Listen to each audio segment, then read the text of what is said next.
It is said that life is a tapestry that is woven with tales, contrasts, and lessons that represent the complexity of human nature and the environment that we occupy. Whether it be a bird dropping clams on vehicle roofs in order to crack them open, or the ancient teachings of Buddhism leading us toward enlightenment, each tale provides a different perspective through which we might assess our lives. Not only are these tales amusing, but they also shed light on deep realities about relationships, the demands of society, and the decisions that we make.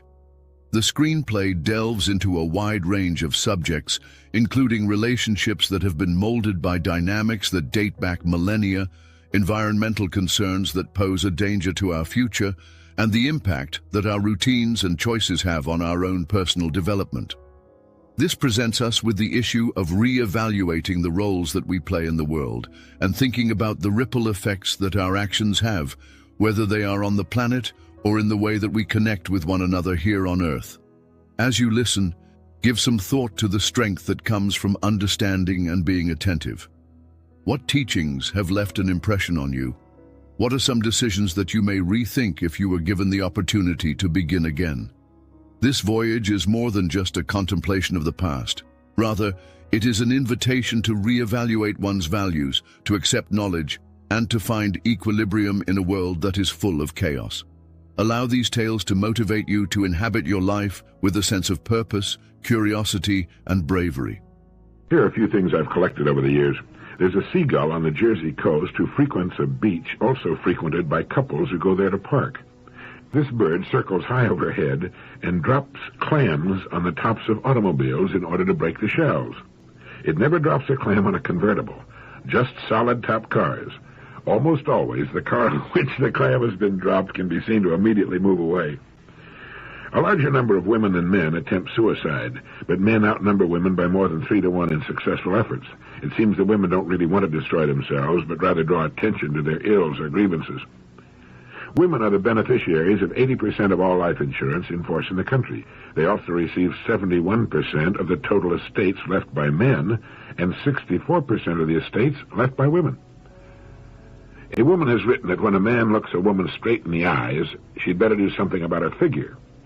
And a woman is perturbed by what a man forgets.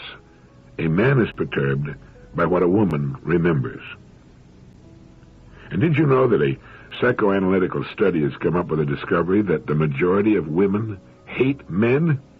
It is believed that this hatred is so deep-rooted and is of such long standing that most women aren't even aware of it. But the cause of the whole thing, the authorities agree, has its basic cause in woman's resentment of a male-dominated world, which in turn is founded on the mistaken notion that men are supposed to be endowed with qualities which make them superior to women.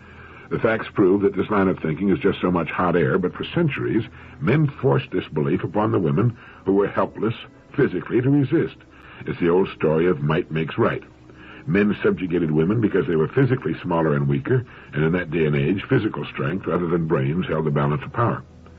Alfred Adler, the famous psychologist, points out that this crazy concept that men were supposed to be superior to women causes such extreme tension between the sexes as to seriously jeopardize any really happy relationship between a man and a woman. But if the woman realizes why she has these deep-rooted feelings toward men in general, she can usually overcome the situation and live happily with her man anyway. This is especially true if she's married to a man with some sense who realizes that differences between human beings do not indicate superiority or inferiority, they're simply differences. The wise woman realizes that it's ridiculous to blame her husband for the conduct of other men at other times in history. Her husband can be an honest man even if his grandfather was a horse thief. But the old deluded dogma of male superiority has been rammed down women's throat until she just naturally chokes up with rage. And, as they say, this has been going on since way before the beginning of civilization. I used to wonder why women in general show so little courtesy to men. This must be the reason. They don't like us, and they can't be blamed for it. As our civilization progresses, perhaps gradually we can get rid of women's ancient animosity toward anything wearing pants. We no longer think you're inferior, ladies, nor superior. Here's a question for you. If you had your life to live over, at least that part of it you've lived, would you do the same as you've done, or would you live it differently? I don't mean the little things so much, but rather the big important things. It's a big question, and according to a survey, a third of the women would do differently if they could live their lives over again, and better than half the men would have chosen some other line to follow. Now, at first glance, it appears that women are a lot smarter than men in making the major decisions that affect their lives, but that's not the whole story. Men have a much wider choice as to careers than women. You can say that women have exactly the same choice, but it doesn't work out that way. You don't find many women piloting commercial aircraft or ships at sea or playing center for the Chicago Bears or second base for the Yankees. Most women consider their careers to be marriage, children, and the home, and it's a big enough career for anyone. Psychologists point out, for instance, that great numbers of young people every year give up their dreams for particular careers because love comes along. Now, in a way, this seems to be a victory for the woman in that she has achieved the career of her choice, while her husband has had to give up his. But the facts seem to point out that it's a Pyrrhic victory, and while the cost is deferred, it's nonetheless there and must one day be paid. Psychologists say that after the honeymoon's over and the young couple begins to stare life in the face, economics enters the picture. And this is one of the major reasons why more than half of the men surveyed indicated that they would have done differently if they could live their lives over again. They did not mean they would not have married their present wives necessarily, although I'm sure there were a sprinkling of these, but rather that they would have waited until they got on course before they married. Most of them in a few years wish they'd stuck to their original career decisions.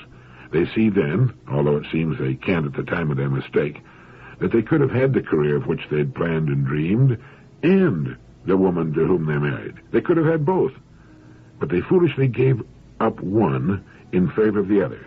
They quit too soon.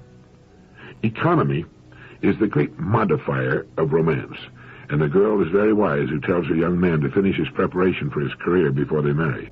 If their love is real and strong, it can stand the test of time. Time will only deepen it. If it's not the real thing, waiting will expose its flaws to the benefit of both of them.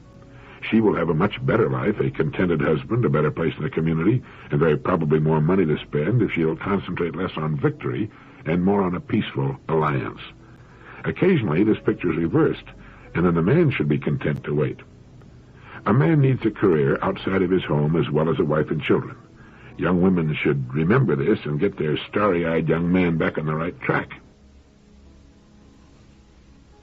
I have an office in Fort Lauderdale, Florida, where I now do most of my writing. It's near a large, popular marina. And during the hour I take off for lunch, I enjoy walking about the marina in the sunshine and seeing what new boats have shown up. The other day, an interesting steel schooner of about 60 feet came in as I stood near the fuel dock. She had obviously been on a long voyage and was from out of the country, as her yellow quarantine pennant signified. I struck up a conversation with one of her 3 young crew members and learned they were British. They had sailed the schooner from England, first visiting Scandinavia and the North Sea, then down the coast of Europe to the Canary Islands, and from there to the West Indies, where they'd spent 3 months island hopping, scuba diving, fishing, and just enjoying themselves. One is a dentist, one an engineer, and the third, who owns the schooner, is a university graduate who is simply looking for adventure. They're all still in their 20s, in great shape from their months at sea, and delightful and interesting young men. My wife and I have had them over for cocktails and dinner and introduced them to a few people in the area. Everyone to whom we've talked about them agrees with us that these young men are doing something more young people should do. They're devoting a year or two to travel and adventure and to getting their heads on straight before entering their careers. Most young people go from school directly into their careers, from one institution right into another, with no breathing and thinking time in between.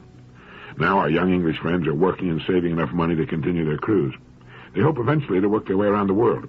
And the dentist and engineer are thinking seriously of settling in the United States when their odyssey has ended. Here's an interesting fact, talking about cruising around the world. Of all the water on Earth, less than 1% of it can be used for human and animal consumption. Of this 1%, about 26% of it is found in the United States. 97.2% of all the water on Earth is salt water and found in the great oceans and seas. Now, this leaves only 2.8% that's drinkable, and most of this amount is in glacial ice, which we can't use, at Greenland and the South Pole. The Antarctic ice sheet, the heavy layer of ice covering the South Pole, represents some 90% of all existing ice in the world, and on the average is a mile thick.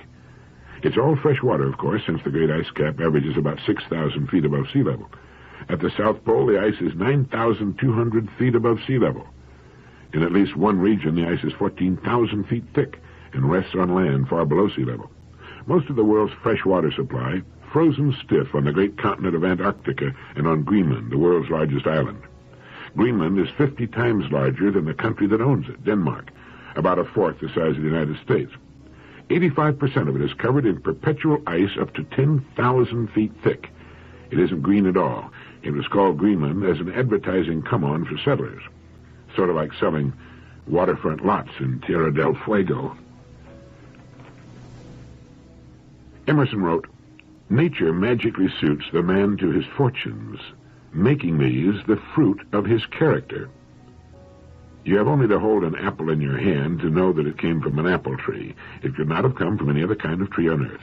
For we know the tree by its fruit, and you can tell a lot about a person by his fortunes, because, as Emerson said, they are the fruit of his character, and they are represented by his environment, what he has, what he is, what he does. But most people seem to believe not that their fortunes are only the reflection of what they are, but rather that they are the reflection of their fortunes. And thus they often domesticate themselves to live in an environment and under conditions which they do not like or enjoy because they feel there's no escape.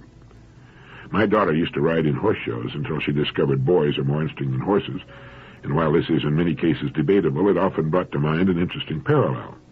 Between horse show events, I used to hold and walk her horse for her. He was a magnificent thoroughbred hunter, alive with nervous energy and tremendous power. With one hand, I kept his nearly 1,000 pounds under control as he slobbered down my sleeve, just as my little girl did when she took him over the jumps. The thing was that he didn't know his power, nor that he could be free of either of us. He was controlled by our minds, certainly not by our strength, just as we control all the animals of the earth. And like the horse, millions, perhaps, are daily led through their paces by an environment of their own creation, never suspecting that they themselves have fashioned the halter and the lead by going along with it. That its strength lies solely in their thinking it controls them, and because they do not understand this, they are held as prisoners of themselves. Spinoza said, "To understand something is to be delivered of it." So then it is not their circumstances which control them. It is their lack of understanding that their fortunes are the fruit of their characters.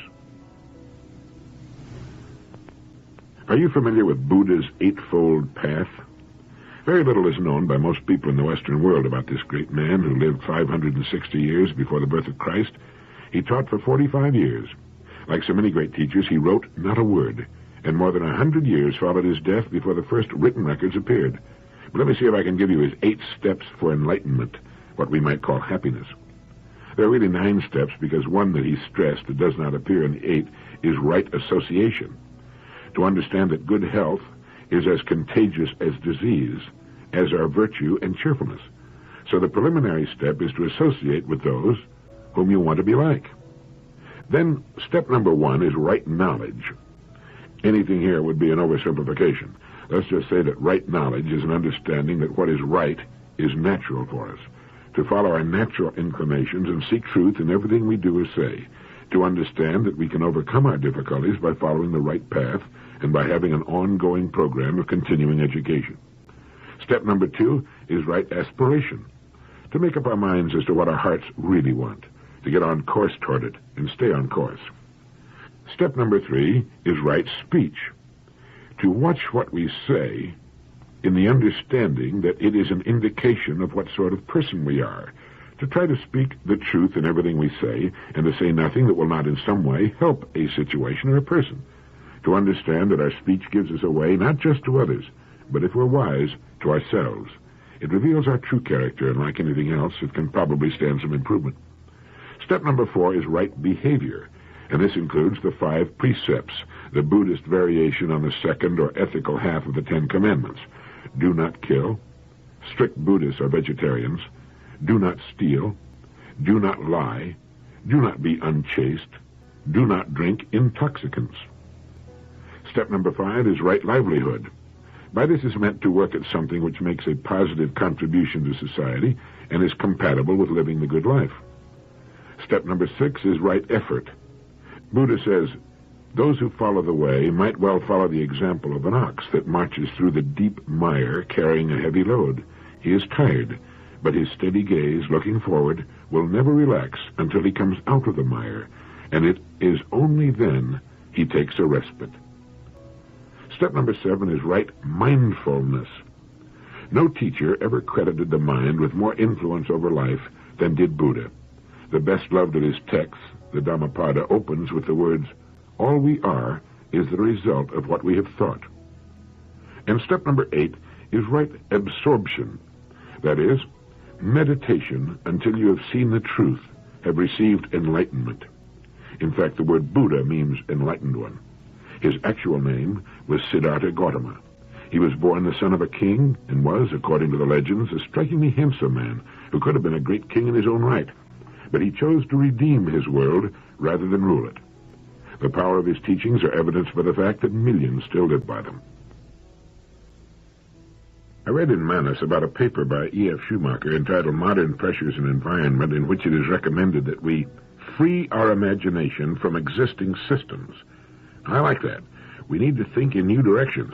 He writes, "If still more education is to save us, it would have to be education of a somewhat different kind, an education that takes us into the depths of things and does not spend itself in an ever-extending battle with symptoms. The problem posed by environmental deterioration is not primarily a technical problem. If it were, it would not have arisen in its acutest form in the technologically most advanced societies. It does not stem from scientific or technical incompetence, or from insufficient scientific education, or from a lack of information, or from any shortage of trained manpower, or lack of money for research. It stems from the lifestyle of the modern world, which in turn arises from its most basic beliefs, its metaphysics, if you like, or its religion. The whole of human life, it may be said, is a dialogue between man and his environment, a sequence of questions and responses.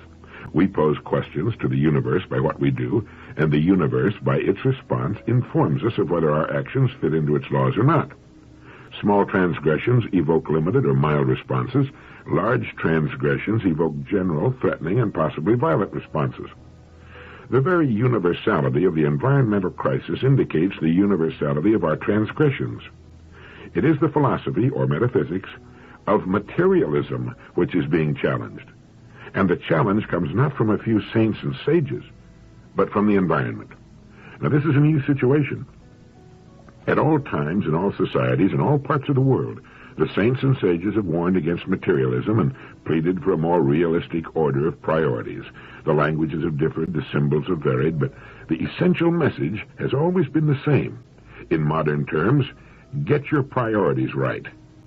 In Christian terms, seek ye first the kingdom of God, and all these things, the material things which you also need, shall be added unto you. They shall be added, we've always been told, added here on earth where we need them, not simply in an afterlife beyond our imagination.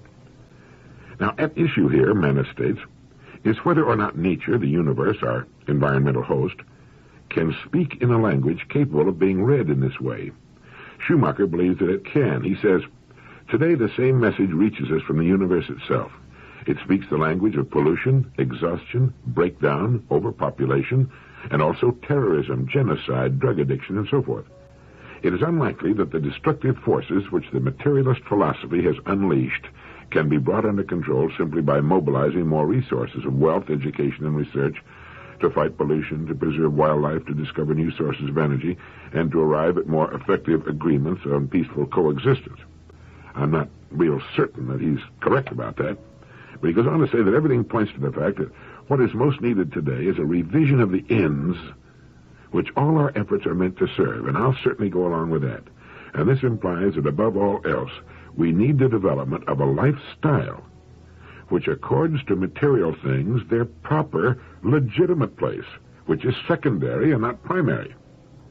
The so-called logic of production is neither the logic of life nor that of society. It is a small and subservient part of both. Its destructive effects cannot be brought under control so that the destructive forces cease to be unleashed.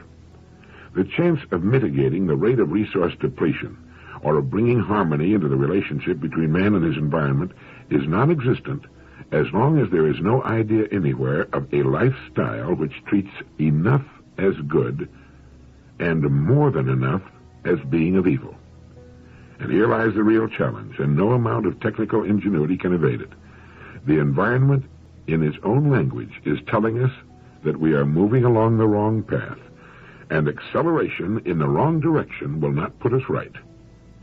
When people call for moral choices in accordance with new values, this means nothing unless it means the overcoming of the materialistic lifestyle of the modern world and the reinstatement of some authentic moral teaching. And Mr. Schumacher turns now to the traditional 4 cardinal virtues: prudence, justice, courage, and temperance, showing their application to the frenzied pattern of consumption which characterizes modern life. The fact is, as Manus points out, that habits of excess and waste have become reflexes in our daily life. Schumacher, in effect, is saying that we must learn thrift, conservation, reverence for the world, love for the earth, and another sort of respect for ourselves, not because supplies are running out all over, which they are, but because it is right to learn these things. And he's saying that we won't be able to do it without a philosophy that gives us reasons, for there are, after all, reasons which correspond to the instructions of the heart. The reasons arising from a sense of wholeness and synthesis are better than the reasons produced by analysis. In talking about the language of the environment, let me read something I wrote the other day in Mallorca, Spain. As I watched the sunset last night, I saw something that saddened and frightened me. The day had been perfectly clear, and at 7:15, as the sun sank toward a great rocky promontory, there was not a cloud in the sky, but the sky was an ugly, murky brown. The horizon was invisible. It was obscured by a thick, opaque layer of pollution, of man-made filth. There was not a seabird in the sky, nor had there been all day. The Mediterranean is a foul, nearly dead body of water, it appears. The only birds I've heard since landing in Spain, I wrote, were in cages at the Madrid airport, and it's the same in Naples, Genoa, Nice, Cannes, Barcelona. Man is in a dialogue with nature, and as Huxley once said, in comparing life to a game of chess, those who play the game well are paid with the overflowing generosity with which the strong delight in strength. But those who play ill are checkmated, without haste, but without remorse. Mankind is being checkmated, inexorably. His science and technology have not conquered nor tamed nature as he once thought. He has only been industriously digging his own grave. The planet can only respond to man through its reactions to his actions, and it is saying, I'm dying. You are killing me. And when man finally succeeds in killing his generous and long-suffering host, he will discover that he has succeeded in killing himself.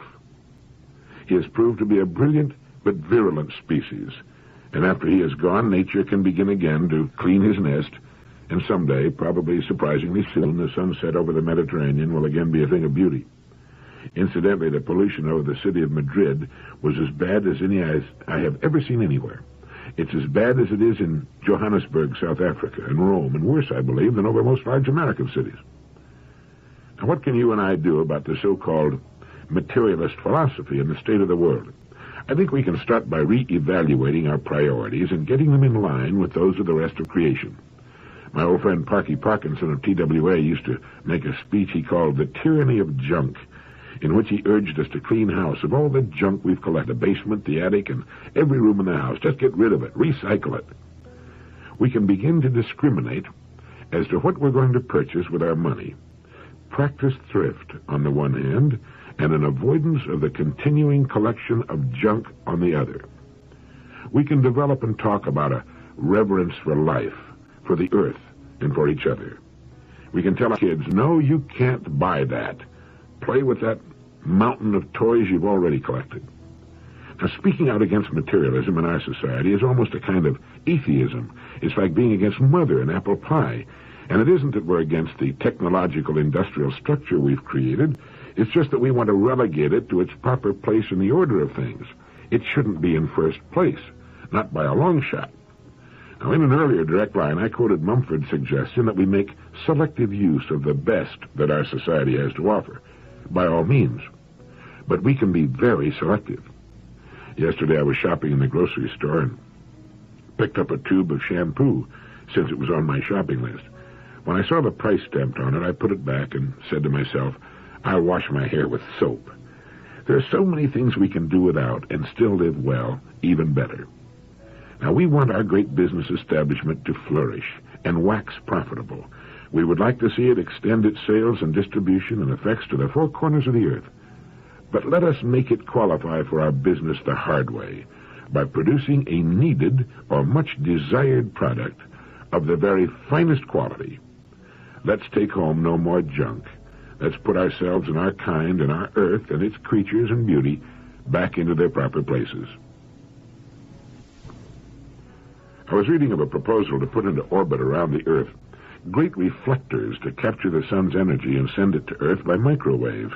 If the plan works, the earth will have a free, non-polluting source of unlimited energy for at least the next 3 billion years, free at least at its source. It caused me to remember that there's always a way to what we need and want, if we don't stop with early ideas and decisions and get stuck on them. There's not only a way to what we want, but a way that is exactly right and does not demand too great a trade-off. Now, fossil fuels now supply 97% of all the Earth's energy needs. That's practically all of it. In less than 100 years, our dependency on this convenient and heretofore abundant fuel supply has become all but totaled. Now it's running out, perhaps in the nick of time to save the biosphere from lethal doses of hydrocarbon pollution, and we must turn to new energy sources. As we find them, we will wonder at our long dependency on fossil fuels. Now, it's the same with us when we follow the dictates of the voice that speaks to us at quiet times, the voice that is our true selves trying to get through the artificial wall we work so hard to build around ourselves. When we have finally taken the steps we wanted for so long to take, we invariably say, "Why did I wait so long? What in the world was I afraid of?" We tend to stop at partial solutions in almost everything we do. We get out of school, and as a rule, let our very partial and incomplete education suffice for the rest of our days. It's no wonder that so many millions are hanging on for dear life to the rudimentary and partial solutions they've managed to find for themselves. Eric Hoffer, in his book, The True Believer, has told us that there is a conservatism of the very poor that's as rigid as that of the very rich. They fear any change in the belief that no matter how bad their present situation may be, any change at all might be a change for the worse. We might say the middle class seeks change in that it tends to be upwardly mobile, but change to the middle class consists of a series of quickly grasped stopgap measures based mainly on the direction of the economy. When I read of Edward G. Robinson's death, I learned for the first time that his lifelong motto had been to reach beyond his present grasp. Now, I don't recall the exact words. I should have written them down at the time. It wasn't that he was advocating living beyond our means. It was more a matter of recognizing just what the true extent of our real means are and challenging ourselves to reach more closely toward them. And each of us has a voice bidding him to follow the way that is right for him. That voice is what the ancient Greeks called our soul, the real person lurking behind the facade we present to the world. I think that's why meditation is such a good and constructive practice. When we sit and quietly meditate, clear our minds of all cares, we let that quiet voice come through. Not at first, perhaps, but with a little practice it'll come. Very few people in the Western world meditate, and they often cut themselves off from their true selves by not following this ancient and enlightening practice. Perhaps it's in our childhood that we learn to settle for less than we could really achieve. How does that line go? Men are made into slaves, not by heredity, but by the habits bred into them in their youth. We learn as youngsters that it's all right to settle for a passing grade. It's good enough becomes our slogan. And then we find ourselves applying it's good enough to more important things like a job, income, home, neighborhood. Do you like your work? Oh, it's good enough. It's okay. The Earth should not be relying for 97% of its power needs on fossil fuels, the happy accidental residue of prehistoric times. And we will see the move over the next 50 years to new, cleaner, more efficient, more effective, cheaper, and longer-lasting sources of energy. Deuterium from seawater, the harnessing of hydrogen and solar energy. The use of fossil fuel will become a fossil of history, a brief step up from the horse to the automobile and the jet airplane. But for a while, we thought we'd found the answer to man's power needs forever. During the lives of most of us, we'll see the thick, ugly pall of pollution removed forever from the skies and the return of clear sunlight, clean rain and snow, and fresh, breathable air. But how many of us have stopped too soon, too, in our own lives? Thank you.